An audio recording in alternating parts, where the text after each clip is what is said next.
12। शांतनु अपने परामर्श कक्ष में बैठे सूचनाएं सुन रहे थे। एक के बाद एक चर आ रहा था और विभिन्न क्षेत्रों के समाचार उन्हें दे रहा था। शांतनु मानो राजा की दिनचर्या मात्र पूरी कर रहे थे। उन समाचारों में कुछ भी असाधारण नहीं था। कुछ समाचार पड़ोस के राज्यों के विषय में थे, कुछ अपनी प्रजा के विषय में, कुछ सेना और सेनापतियों के विषय में। अगला चर हाथ जोड़कर खड़ा था, कह कुछ भी नहीं रहा था। इस व्यतिक्रम से शांतनु का ध्यान भंग हुआ। क्या बात है? चर ने पुनः हाथ जोड़े। राजन, बड़े द्वंद्व में हूं, कहने योग्य भी नहीं लगता, किंतु आपको सूचित किए बिना भी नहीं रहा जाता। कुछ क्षणों तक शांतनु सोचते रहे। ऐसी कौन सी बात है कि चर के मन में द्वंद्व है? कुछ भयभीत सा भी लग रहा है। कहो, वे बोले। अभय देता हूं। महाराज, चर बोला, राज परिवारों के सदस्यों पर दृष्टि रखने के लिए हमारी नियुक्ति नहीं हुई है। मेरी इच्छा भी वो नहीं थी। फिर भी मेरी दृष्टि में एक बात आई है, आपको सूचित करना चाहता हूं। चर फिर मौन हो गया और शांतनु फिर से सोचने लगे। अंततः शांतनु ही बोले, राज परिवार के किसी सदस्य ने कुछ अनुचित किया है क्या? मैं उसे अनुचित कर्म तो नहीं कहूंगा, किंतु उससे भविष्य में प्रजा के अनिष्ट की संभावना उत्पन्न होने का अवसर आ सकता है, इसलिए उसकी रोकथाम। शांतनु ने चर की पूरी बात नहीं सुनी। ऐसा कौन सा कर्म है जो अनुचित तो नहीं, किंतु भविष्य में उससे अनिष्ट की संभावना है? स्पष्ट कहो चर। वे बोले, मेरा आदेश है। महाराज, राजकुमार भीष्म ने गंगा तट पर एक कुटीर का निर्माण करवाया है और वो अपना अधिकांश समय उसी में व्यतीत करते हैं। शांतनु के मन में आया कि कहें, गंगा तट पर भीष्म ने एक कुटिया बनवा ली है तो क्या हुआ? ये सारी भूमि उसी की है, सारा कुरु राज्य उसका है। वो चाहे तो प्रासादों के नगर का निर्माण करवा ले। किंतु दूसरे ही क्षण उनका ध्यान सत्यवती की ओर चला गया। क्या यह भी सत्यवती की ओर से उपालंब दे रहा है? क्या यह सत्यवती की ओर से भीष्म पर चित्रांगद की भूमि हड़पने का आरोप लगा रहा है? पर नहीं, इसे उसकी क्या आवश्यकता है?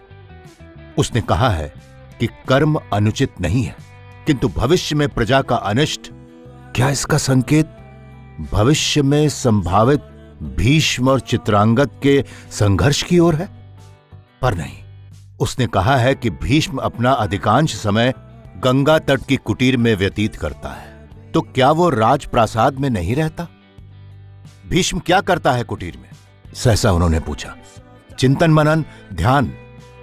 शांतनु के मस्तिष्क में विद्युत कौंध गई। गंगा तट की कुटिया में भीष्म चिंतन मनन और ध्यान करता है। इस वय में क्या वो वानप्रस्थ की ओर बढ़ रहा है? लगा उनके मन ने जैसे कशा फटकारते हुए भीष्म को डांटा। क्या कर रहे हो वत्स? ये तुम्हारा वानप्रस्थ का वय नहीं है। तुम्हें कुटिया में नहीं, प्रासाद में रहना चाहिए। जीवन के भोगों से विमुख नहीं, उनमें प्रवृत्त होना चाहिए। और उनका अपना विवेक जैसे भीष्म का रूप धारण कर उनके सम्मुख खड़ा हो गया। तात, मैंने अपना ब्रह्मचर्य आश्रम पूर्ण कर लिया है। गृहस्थ आश्रम आपको समर्पित कर दिया है। अब उसके आगे वानप्रस्थ ही तो है। अतीत तो कभी भी नहीं लौटता। वर्तमान के द्वार बंद हो जाएं तो फिर भविष्य की ओर ही देखना पड़ता है। मैं भी आगे ही चल रहा हूं पिताजी। उनकी कल्पना जैसे साक्षात हो गई। मैं कुछ अनुचित तो नहीं कर रहा तात। उसे अनुचित कैसे कह दें शांतनु? वो तो कुछ भी अनुचित नहीं कर रहा। जो सुनता है उसकी प्रशंसा करता है, उसे सराहता है। उसकी युवावस्था में ही लोग उसकी महानता बखानने लगे।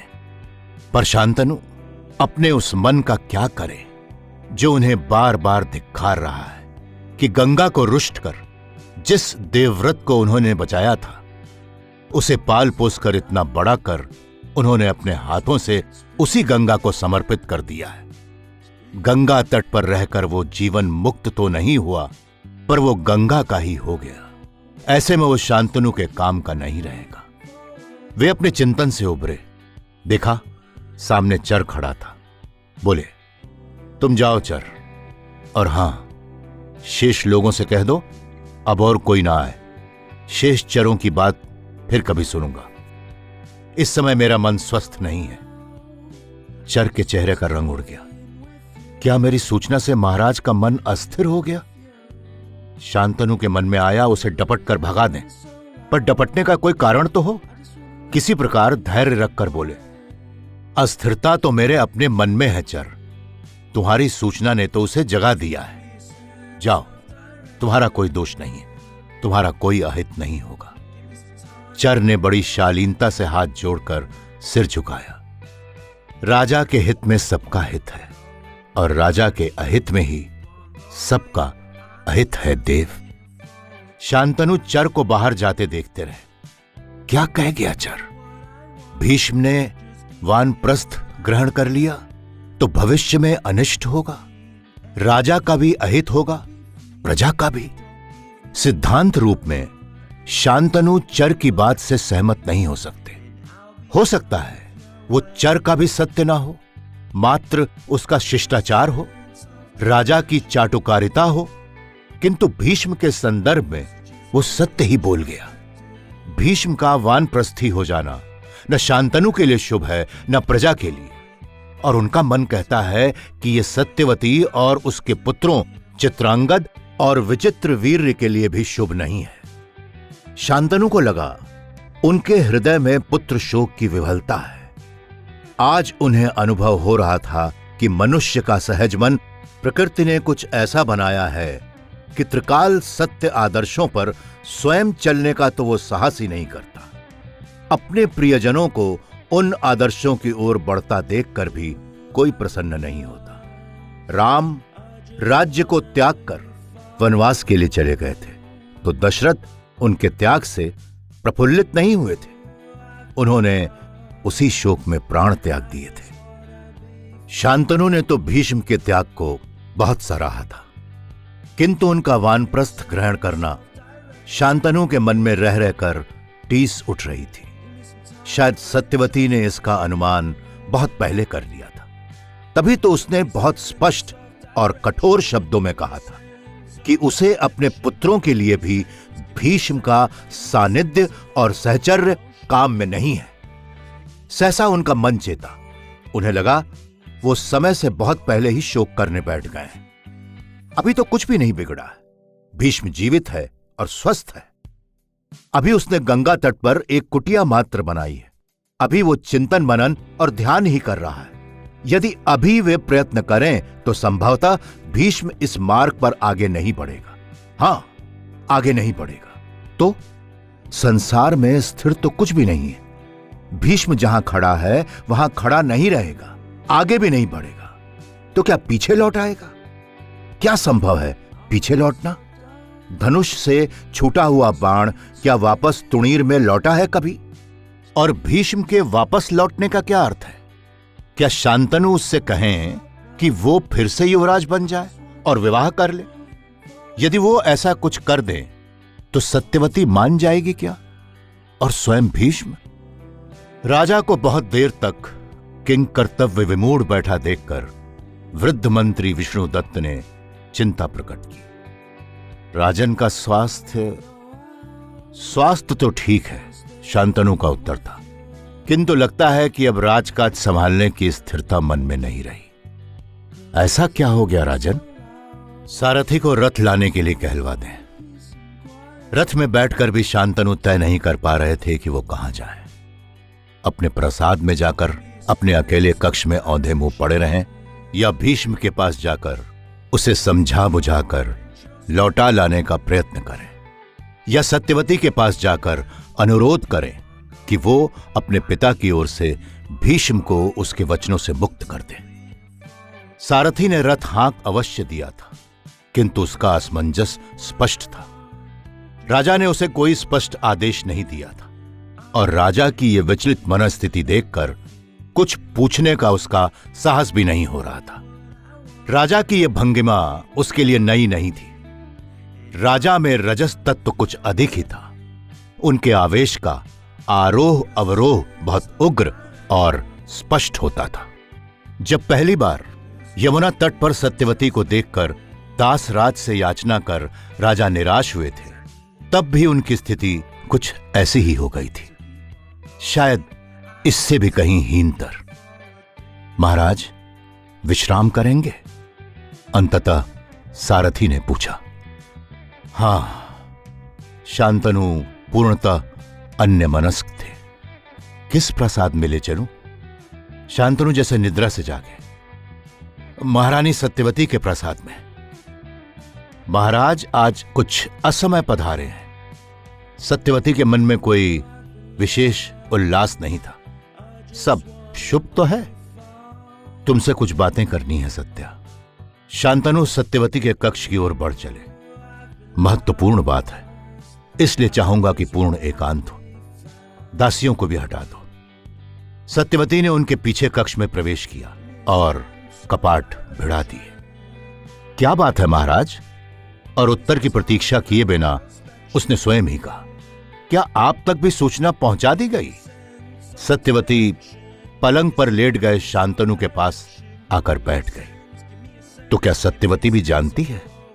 शांतनु ने मन ही मन सोचा, किंतु पूछा, कौन सी सूचना जिसे सुनकर इस समय आप यहां चले आए हैं? शांतनु को लगा सत्यवती का स्वर कुछ ऊंचा ही नहीं, अशिष्ट भी हो गया है।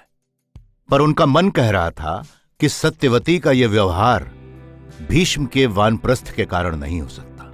क्या हुआ सत्या? शांतनु का स्वर अनपेक्षित रूप से शांत था। तुम कुछ क्षुब्ध लग रही हो। आपको मंत्री विष्णु दत्त ने कुछ नहीं कहा? नहीं तो? और शांतनु मन ही मन चकित होते हुए सोच रहे थे कि विष्णु दत्त से संबंधित ऐसी कौन सी बात थी जिसके कारण सत्यवती इतनी क्रुद्ध है। और विष्णु दत्त ने न केवल उसकी चर्चा ही नहीं की, उल्टे वो शांतनु के स्वास्थ्य के विषय में अपनी चिंता प्रकट करता रहा। आज युवराज भ्रमण के लिए गए थे। कौन? शांतनु अनायास ही पूछ बैठे। भ्रमण के लिए कौन गया? वो सोच रहे थे। भीष्म तो गंगा तट पर कुटिया बनाए बैठा है। युवराज चित्रांगद, सत्यवती ने एक एक शब्द बलपूर्वक कहा। ओह, ये उस 10 बरस के छोकरे की चर्चा भी नाम से नहीं, युवराज पद से करती है, जैसे हर क्षण अपने आप को भी याद दिलाती रहती है और उन्हें भी कि युवराज भीष्म नहीं, चित्रांगद है। लगता है अभी भी उसे 8 प्रहर एक ही आशंका खाए जा रही है कि भीष्म चित्रांगद से उसका युवराज पद छीन न ले। तो क्या हुआ? शांतनु ने पूछा। चित्रांगद का भ्रमण करने जाना कोई ऐसी घटना तो नहीं जिसकी सूचना राजा को अवश्य दी जाए? एक वाटिका के बाहर जाकर सारथी ने रथ रोक दिया। युवराज ने कारण पूछा तो सारथी ने बताया कि वो राजोद्यान है, भीतर पदाति ही जा सकता है, रथ के लिए मार्ग नहीं है। युवराज ने उससे कहा कि राजोद्यान उनकी निजी संपत्ति है। यदि वो चाहते हैं कि रथ भीतर जाए तो सारथी का कर्तव्य है कि वो रथ को भीतर ले जाए, किंतु सारथी ने उनकी आज्ञा का पालन नहीं किया। उसे इस अपराध के लिए दंडित करने हेतु युवराज ने उसे कशा से पीटा। शांतनु को लगा कशा सारथी की पीठ पर नहीं, उनकी अपनी पीठ पर पड़ा। 10 वर्षों का ये उद्दंड छोकरा अपने आप को युवराज समझता है, इसलिए वो जिस तिस को अपराधी मानकर दंडित करने के लिए कशा से पीटता है। ये सारथी, परिचारक तथा अन्य राज्य कर्मचारी वय में उससे बहुत बड़े हैं। वो राज परिवार की मर्यादा और प्रासाद के विधि विधान को जानते हैं। उनका दायित्व है कि वे राजकुमार को राजकुल की मर्यादा से परिचित कराएं और इस शिक्षा के लिए अनुग्रहित होने के स्थान पर वो उनको दंडित करता है। ये शील शिष्टाचार सिखाया है सत्यवती द्वारा नियुक्त अध्यापकों और आचार्यों ने उसे, किंतु अपने मन के बवंडर को उन्होंने अपने तक ही रोके रखा। पूछा, फिर क्या हुआ? होना क्या था? सत्यवती बोली, कुछ होता इससे पहले ही आपका वो बूढ़ा विष्णुदत्त वहां आ पहुंचा और इस प्रकार पूछताछ करने लगा जैसे वो युवराज से भी अधिक अधिकार संपन्न कोई राज कर्मचारी हो। युवराज ने उसे बताया कि सारथी उनकी आज्ञा का उल्लंघन कर रहा है, तो सारथी को प्रताड़ित करने के स्थान पर आपका वो विष्णुदत्त युवराज को ही समझाने लगा कि सारथी ठीक कह रहा है। राजोद्यान के भीतर रथ ले जाने का नियम नहीं है। युवराज को क्रोध तो बहुत आया, किंतु मंत्री की वृद्धावस्था का विचार कर उन्होंने उस पर कशा का प्रहार नहीं किया। अपने नन्हे से हाथ का एक चांटा भर मारकर वे ये कहकर लौट आए कि वो महाराज के सम्मुख मंत्री और सारथी पर अभियोग प्रस्तुत करेंगे। सहसा शांतनु के मन में सत्यवती के लिए दया उमड़ आई।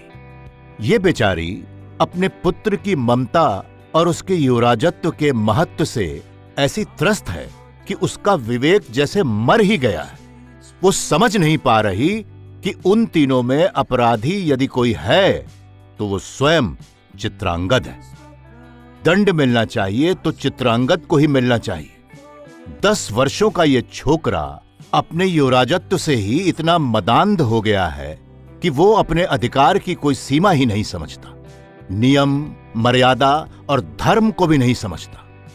कल जब ये मदांध राजकुमार राजा के रूप में हस्तिनापुर के सिंहासन पर बैठेगा तो इसका अहंकार आज की तुलना में कहीं अधिक स्फीत हो चुका होगा।